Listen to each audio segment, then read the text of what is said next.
नमस्कार मित्रांनो, आज निघालो होतो बरं का आम्ही बाहेर फिरण्यासाठी.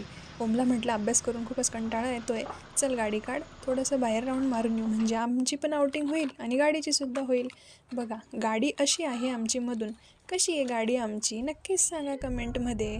बघा निघालो होतो आणि गाडी चालवण्यापेक्षा गाणे लावणं जास्तच अर्जंट असतं, म्हणून ओम शोधत होता गाणे आणि कसं गाडीला स्क्रीनवर अटॅच करता येईल. आणि त्याने मोबाईल पटकन ब्लूटूथने जॉईन केला आणि मस्त गाणी चालू होती.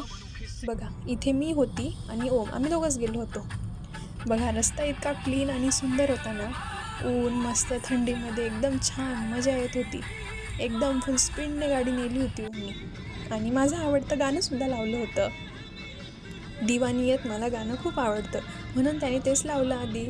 हे बघा रस्त्याने एकदम अनेक प्रकारचे लोक पण दिसली बरं का मित्रांनो, गाड्यासुद्धा दिसल्या खूप. निघालो होतो आम्ही फुल स्पीडने. मम्मीला म्हटलं चल तू, मम्मी काही आली नाही. मम्मी म्हणे तुम्हीच दोघं जा, मला नाही यायचं. मग म्हटलं ठीक आहे, आम्ही दोघं जातो. मग हे बघा गणपतीकडे गाडी वळवली. ओमला म्हटलं चल गणपतीला सुद्धा जाऊन येऊ, रस्त्याने जातोच आहे तर. मग रस्त्यात गेलो, गणपती बाप्पाच्या पायासुद्धा पडून घेतल्या आणि ते प्रदक्षिणा घालतात ना, मग तशा प्रदक्षिणासुद्धा घालून घेतल्या आणि लगेच निघालो. पाया पडून झाल्या आणि लगेच निघालो सुद्धा. हे बघा ओम जातोय लगे गाडी स्टार्ट करायला आणि इथे मी. चला भेट